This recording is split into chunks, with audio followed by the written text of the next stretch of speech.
Good day, and welcome to another episode of Drew's Book Reviews. Today we're going to talk about the Wheel of Time TV show.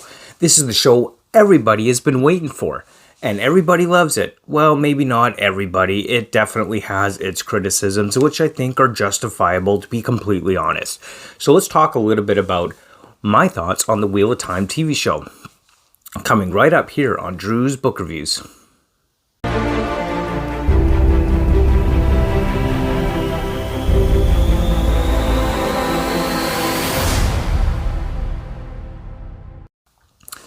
Alright, let's talk Wheel of Time TV show. Before we get into that, don't forget to like, comment, and subscribe. Join me down on the Discord and my Bookstagram, which will be linked below as well. I post videos every Tuesday and Friday if you like bookish content. I focus primarily on science fiction, fantasy, non-fiction books, as well as TV show and movie adaptations like we're talking about today with the Wheel of Time. Now, before we get into my thoughts on the TV show, my first impressions, essentially, I do want to give fair warning. This video is going to contain spoilers for the TV show and book. In all likelihood, I'm not keeping this spoiler free because there are several things I want to talk about, and I can't talk about them without having some spoilers. So if you don't mind spoilers, sure, keep on watching. If you do mind spoilers and haven't watched the TV show or read the books yet, come back to this video, save it, come back to this video afterwards. Anyway, let's talk about the Wheel of Time. Now, reviews have been pretty mixed on this series so far. There are some people that absolutely hate it. If you saw my live stream, you know that Nico's book reviews certainly didn't like it. I know Andrew's Wizardly Reads certainly didn't like the show as well. Jason Cross Reads Books joined us on there. I know that not everybody's happy about the Wheel of Time adaptation so far, and honestly, I can understand. I'm a book nerd too. I love the series. I've read it 3 times. I totally get why some people would be upset about the changes made. Now, when I do video reviews, or even when I just think about adaptations and I go to see them, I gotta be honest with you, I tend to approach it with the mindset of it's not going to be the books. There are going to be changes in there, and there are going to be things that are different. But generally, I feel like I'm pretty easy to please with TV shows, and for the Wheel of Time, I'm pretty happy with it. I do really enjoy it. There are some valid criticisms, and I do have criticisms which I'll get into, absolutely. But overall, for me, as long as the story primary plot line is in place, and as long as the characters are in place, and the characters are in place in their respective roles that they're supposed to be in, I'm generally happy. And I think that the show has done that. We have the characters in the right place within their roles, and the basic plot line is in effect. That hasn't really been altered there at all. There are definitely key elements of the story which were either missing or changed, but I don't think that adversely affects the overall plot of the story. So in terms of the characters and the plot, I think the Wheel of Time TV show has done that and kept that core in place. Now, there are many that would argue against that idea, and that's totally fine, because you know what, we're all fans, we all love this type of story, we all love the books, and we're totally fine with having differing opinions on how well the adaptation did. So let's talk about the things that I liked in this adaptation and the things that I don't like in this adaptation, or I guess for me, just things that have changed that I would have liked to see, or maybe I thought were unnecessary. Like I said, I tend to be easy to please when it comes to these adaptations, and perhaps that's playing into my enjoyment of the show more. But anyway, let's talk about that. So starting with our characters that we have set up here. So of course we got Rand, we got Nynaeve, we got Egwene, we got Mat, we got Perrin, we got, Moraine of the Blue Aja, Aes Sedai, Lan Mandragoran in there as well. All these characters play such a pivotal role within the overarching story, The Wheel of Time. And as far as their characters go and the way that their characters are portrayed, I thought they were done overall pretty well. I do have some nitpicks with the characters themselves.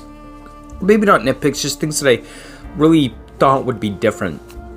But I do think, especially the dynamic between Moraine and Lan, I love the way that those two characters were portrayed on the screen. I thought Moraine's character really did come out as Aes Sedai. I've always envisioned Aes Sedai to have that kind of image and feel to them, and I thought that that was done really, really well. And I thought Lan did a fantastic job portraying warrior mentality, just the way he carried himself in that character. And the bond between Moraine and Lan definitely seemed very evident and very realistic to me, and I thought that the chemistry between those two characters just worked so well within this TV show, and I really, really enjoyed that. And just the way they worked together and the way they portrayed their characters was done so well. Rand definitely comes across as Rand to me. You know, definitely he's tall, he's got the red hair, he definitely has that character look that I always envisioned with that while reading the books as well, and I thought that that was done. Overall, his character, his personality is there. Now, there are some things with which were kind of cut out of his story there that perhaps we needed more context to, more information, and we'll get into a little bit of that with my criticisms of it. But overall, as far as the character Rand goes, I thought that that was done well, and I enjoyed that. As far as Nynaeve and Egwene goes, and the women's circle, definitely, I mean, we have Egwene there and Rand and their relationship, which is definitely a change from the book series. They didn't have that type of relationship from the start of this series, but we do know that Amazon did age up our characters within this series. And my understanding, the rationale to that was that Amazon didn't want this TV show to come across like a young adult fantasy. That's my understanding. Now, how effectively they avoided that, well, everybody's got their own opinions on that. I don't really think it came across as a YA fantasy myself, but there are some that do think that. But I'm actually okay with that as a change from the books of Egwene and Rand already having that relationship in terms of their romantic interest in each other. I'm totally okay with that change, and I don't think that that was a bad thing necessarily. I think it just worked for the show, and I did enjoy that aspect of it. With respect to Nynaeve and her braid, in the women's circle, we haven't seen a lot from Nynaeve, but she's definitely got that strong-willed personality type that we see in the shine through in the books, and I really like that aspect of it. I'm glad that they're keeping that type of characterization to Nynaeve, and I'm really looking forward to seeing more of her character as it develops throughout the rest of the series, and I really hope to see this series take off, because like I said, I am really enjoying this series. And in terms of Matt, you know, definitely he seems to be the rogue bunch of the group, absolutely. Matt is definitely there as kind of the outlier of the three, but definitely you could see that there is a good friendship between Perrin, Matt, and Rand within this series. Now, Matt definitely comes across to me, I don't think his character's bad. Like, I think as far as the TV show character for Matt goes, I think it's still a pretty decent character. You know, and I have no doubt it's going to develop more as we go along. I don't really have any problems with that. It does come across kind of like, it's Matt, okay, for the TV show. So, but I do think that we are going to see more character develop with regard to Matt coming up down the road in future episodes, and I'm really looking forward to seeing that. Now, that being said, Matt definitely is not what I envisioned. I always envisioned Matt as more of kind of like this foolish prankster, crazy guy that doesn't take anything seriously and is always getting himself into trouble. Now, there were a few points in the episodes in which, you know, it's kind of suggested that Matt is the one that causes trouble, but there really wasn't a lot to show that. And I'm always a fan of show me, don't tell me when it comes to stories, and I just didn't see a lot of that. I mean, there was one little bit there where Matt's kind of, you know, doing some questionable things like stealing stuff and selling it to Pod and Fane and all that kind of stuff. But overall, like, he just didn't seem like as big a troublemaker and prankster as the books portrayed him to be within the TV show. And, you know, maybe that's fine. I mean, overall, I don't actually have a problem with Matt's character, just he's not quite what I envisioned him to be with respect to that. And then, of course, there is Perrin. You know, Perrin definitely has that large blacksmith look. You know, I like the look of the character. He's definitely the little more of the toned down one of the three, which is exactly what we would expect between these three, absolutely. And I don't think that that's necessarily a bad thing. That's definitely in line with what we might have seen from the books as far as the temperament of his character goes. So there was absolutely some changes to his character, which are upsetting a lot of fans. And in a lot of ways, I can totally get that. I'll kind of get into that a little bit more in my criticisms. But overall, I do think the characterization and the characters as they're portrayed on the screen in the TV show are done well, and I super enjoyed that. Some of the other aspects of the show that I absolutely enjoyed and absolutely loved was the Trolloc attack. Was just fantastic. I love the look of the Trolloc Trollocs. I love the way they fight. That whole attack scene was just absolutely amazing. My 9-year-old daughter wanted to watch this with me. She was really excited to watch the show with me, and when this happened, she was just going nuts. She was clinging on to me tight. She was crying because people were dying, and she was really concerned about Bella the horse, because she didn't want Bella to die. And that was one of her key things. She was like, oh, it's so scary. And it's funny because we were talking about that after.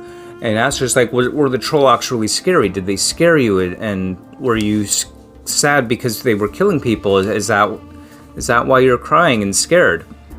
And, she looks at me and she says, yes, that's why. And I said, well, you know what? That just means they did a good job. And she was totally confused. So I explained to her, and this is how I honestly feel when a show can elicit an emotional response in you and really draw you in with what's happening and scare you or elicit an emotional response. They've done their job. They have done their job, which is to tell a good story. And it's a good story because when you elicit a response like that, then you're invested in the story and what's going on. And I thought the Trolloc attack and just brutalizing everything was absolutely amazingly well done. By far, I would have to say, between all 3 first episodes, the Trolloc attack was absolutely number 1. My absolute favorite scene out of all of the first 3 episodes thus far. And it was just done so well. I absolutely love that. And just the look of the Trollocs, the look of Moraine and Lan fighting along with that, and just everybody running for their lives, everything going on was just amazingly well done with the Trolloc attack. Loved it. Definitely one of my top parts of the first 3 episodes. One of the other aspects of the show that I'm really enjoying right now is the look of the White Cloaks. And I have to emphasize look of the White Cloaks, because beyond that right now, I'm pretty neutral on the White Cloaks themselves. The look of the White Cloaks, I think they've got the look down pat. They definitely look like that religious fanatic group. They're white cloaks because they're white cloaks. Absolutely. I think they really got the look down really well. I think that whole scene with the burning of the Aes Sedai at the stake, I think really set the tone for what kind of people these White Cloaks are. And I think that was done really well, and I really enjoyed that aspect of setting the tone with the White Cloaks that we would expect to see from this group of fanatics within this series overall. And definitely that is something that we want to see more of, and I hope to see that develop further throughout the series. And of course, we're only 3 episodes in, so there's still lots more to come. And definitely the White Cloaks have that look that we need to have. One of the other aspects I really like is the look of Shadar Logoth. I thought the look of the city and kind of the eerie, dead emptiness of the city really was done really, really well. And I really like that aspect of it, because with Shadar Logoth, the shadows waiting, this is a place where you want to have that kind of eerie, abandoned deadness feel. And I thought that they brought that across really well in this show, and I really like the look of that. In fact, I kind of wish we'd had more time in Shadar Logoth, and quite frankly, I think we could have had more time. I think the Shadar Logoth itself could have been an entire episode rather than just part of one episode within this TV show as a whole. There's so much potential in what we could do in Shadar Logoth. The look of the city was done really, really well. Not perfectly, but it was done well, and I really enjoyed that. And of course, as part of Shadar Logoth, you have Mat's dagger, which was at Shadar Logoth and where he acquired this dagger. Now, again, spoilers, if you have not read the books, I don't think that you would really understand the implications of this dagger that Matt found in Shadar Logoth, because it plays a very important role as we go through the story and the series. But Matt finds this dagger in Shadar Logoth. Now, the look of the dagger itself, it looks great. I honestly never really sat back and thought about, what does that dagger look like on reading the book. It's just not something that I thought about. But in terms of how the dagger looks, I think it looks just great for the show, and I think it works well. Overall, in terms of the overall look of the show, I think that we are doing pretty well with the look of the show. And I think that we have got a lot of potential with this TV series. And I think that it's going to do well overall, and I am enjoying it quite a bit. But, like I was saying near the beginning of this video, it's not without its criticism. criticisms, and I think that there is absolutely some valid criticisms for this TV show and how it's being adapted. One of the criticisms that I could think of that, I definitely understand and even to some extent agree with is there's a lot of monologuing about the history, lore, and mythology of this world of the Wheel of Time. And I'm always been a big fan of show me, don't tell me. I don't want to just have a monologue of history thrown at me. I want to see these bits and aspects of the mythology and history come together within the overall story through the interactions of our characters and not just monologuing about the history. One thing that I think would have worked really well is if they had opened the TV series with the breaking of the world with Luz, Thera, and Telamon, the original dragon. If they had opened the TV series with that, and then transitioned to like X many years later, X thousand years later, whatever the case may be. But if they had opened that and set the stage that way, basically open up the series with that scene with the breaking of the world, that would have been just epic and awesome, and I would have loved to have seen that. Whereas what they've done instead of they just had monologuing about Luz, Thera, and Telamon and the breaking of the world and what happened and all that kind of stuff. And that, to me, it's just, you're telling me, you're not showing me, and I want to see this shown, not told.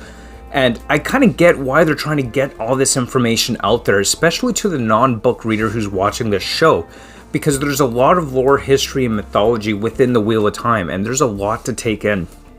And it's not something that's just as simple as saying, hey, here's the world. I mean, there's a lot of nuance in there. There's a lot that if you're coming into this TV show and you have not read the books, there's a lot there that you're simply not going to understand the significance of. Just as an example, that scene where Rand and Tam are fighting the Trolloc in their cabin, and they flash to the heron on the sword. If you're not a book reader, you have no idea what this means. So there's a little bird decoration on the sword. If you have not read the books, you would not understand the significance of a heron-marked blade within this world of the Wheel of Time and these swords and all the significance of that.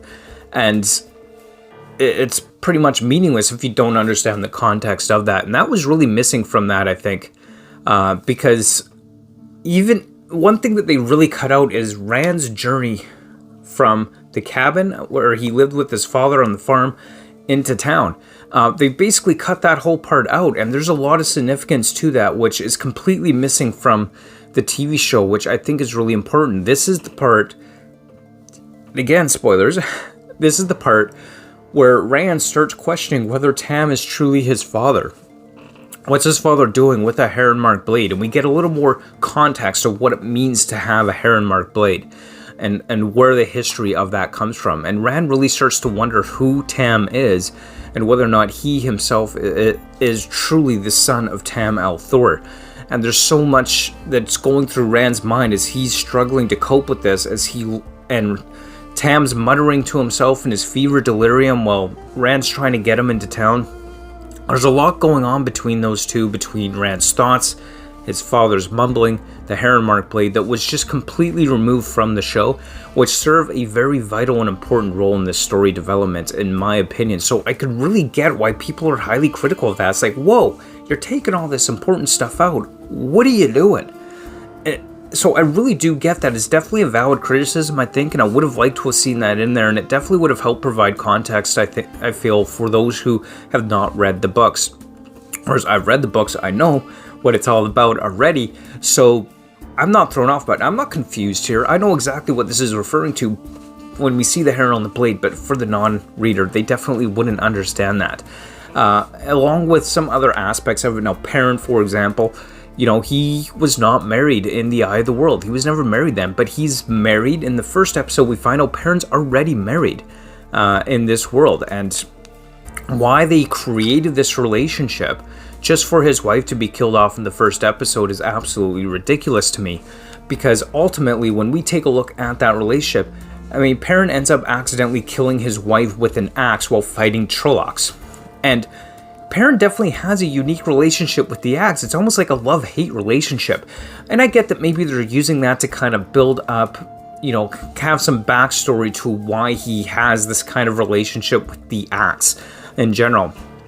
But that being said, there's already so much context within the book itself that would justify his kind of love-hate dynamic with the axe. There's no need to create an entirely new relationship for Perrin, only for his wife to be killed off. I mean, later on in the series, Perrin marries Fail, or also known as the Falcon, and that plays a pivotal and key role. But Perrin was never married before then, and there's really no need to create that relationship. It just didn't exist. There's no need for that, and I don't understand why they put that in there, because there's so much from the book's material, from the source material, that would easily build up that. One of the big problems that I could absolutely see with the criticism is that there is a lot of story being told in a very, very, very short amount of time within this. And so it's almost like they're rushing to tell the story of the first book, and it's cramming a lot of content, a lot of story into a very small amount of space, which is a completely understandable criticism, because unfortunately we do miss out on a lot of context. Matt's knife from Shadar Logoth is an example of that.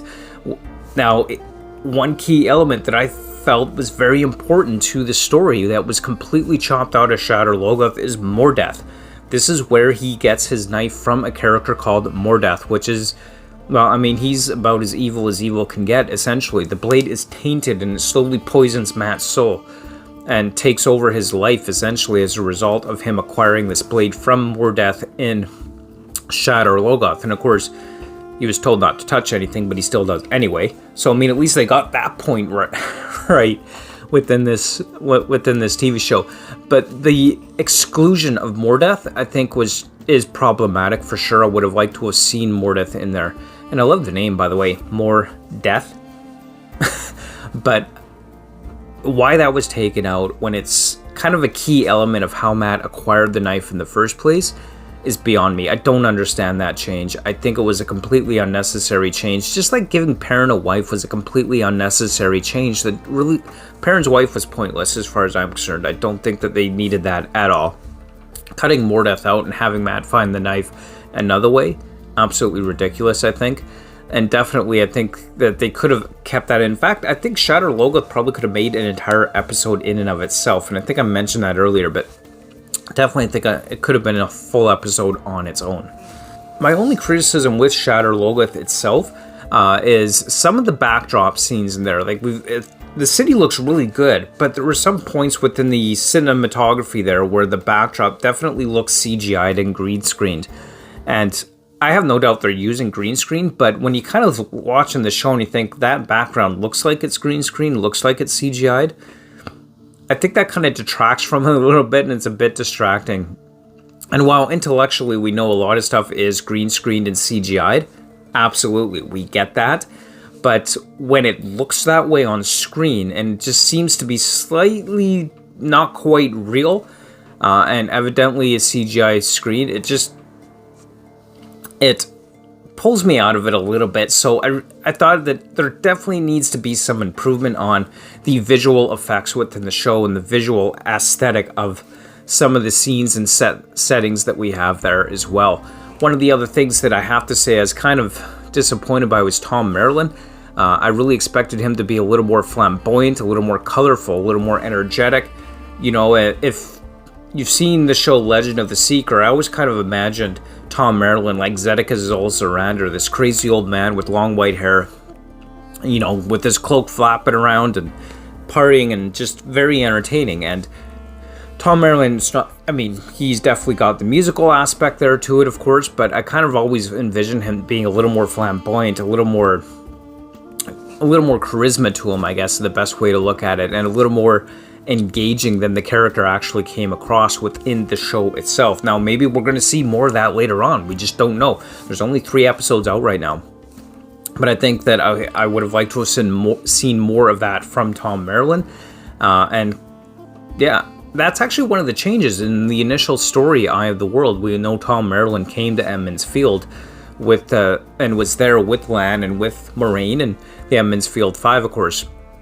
But that's not where he met up with anybody in this series until he met Rand and Matt. That's kind of one of the differences there, meeting up Rand and Matt in some unnamed village. One of the criticisms is it's not Berlin. Where's Berlin? And I get that. Like I said, I absolutely get the criticism of the change. Most of the changes, to be perfectly honest, don't bother me that much. I think because I feel like they're still sticking to the primary story we have. And of course, one of the things that came up while watching the show is when Perrin and Egwene first met the Tinkers. The wagons were nowhere to be seen at their initial meeting, and my first thought was, what the heck? Tinkers? Where's their wagons? I was actually worried for a moment there that their wagons would be nowhere to be seen and not part of it, and it would have been like, what? How could you cut that out? Luckily, they didn't. Thank goodness they didn't cut the Tinkers' wagons out, because I can tell you right now, if they'd cut that out, man, people would be even more upset than they already are. And there's a lot of people that are upset about a lot of the changes made to this series, and like I said, it's totally and completely understandable. I totally get that. As a book fan, definitely there are things that I want to see within this series that are held true to the source material. I think that's just part of our nature as book nerds. We want to see that, and this is definitely why I would say I'm probably not, at least at this point, I'm not giving this series like any kind of massive, superly high rating. Same time, like I've said, most changes in adaptations I'm usually pretty okay with and don't really have a problem with that. Nynaeve being dragged off by the hair by the Trollocs, for example. For a minute there, I thought they were actually killing her off early, and I thought, no way, that's not going to happen. Thank goodness it didn't, because that would have pissed off a lot of people, including myself. But definitely, a lot of things have changed, and we're probably going to see a lot more changes down the road with this series. I'll probably come back at the end of the first season and maybe early January, just do a full first season video review. I'm undecided if I want to do episode by episode yet, but definitely I think at the end of the first season, I'm for sure going to come back and do that. So keep an eye out for that. Make sure you like, comment, and subscribe. Overall, I'd say with the first 3 episodes, I'd give it a 6 out of 10 for me personally, because a lot of changes, things were left out that shouldn't have been left out in my opinion. Some of the changes seemed completely useless. Many of the other changes I have no problem with and I think are just fine. Like the change with Tom Maryland, I just expected something different. I don't think that it's necessarily a bad change inherently. I just expected something different. Same with Matt. I kind of expected a little bit of a different characterization from him. Things like that. The aging up of the characters and so whatnot, I could absolutely understand. That a little bit of a change in the relationship dynamics between like Egwene and Rand, for example, I could absolutely understand that. Overall, I don't think all the changes were absolutely terrible changes. They're just changes, and I'm pretty neutral on a lot of them.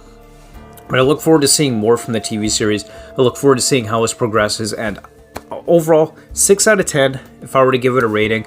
I am enjoying the TV series. I know I'll continue to enjoy the TV series, and who knows, by the end of the first season, maybe I'll up my rating. But those are my initial impressions and first thoughts on the Wheel of Time TV show, and I look forward to talking more about this later on. Maybe I'll do a mid-series, how am I still feeling about it, and then an end of season, how do I like first season type thing. But anyway, until next time, as always, thank you so much for watching. Don't forget to like, comment, and subscribe.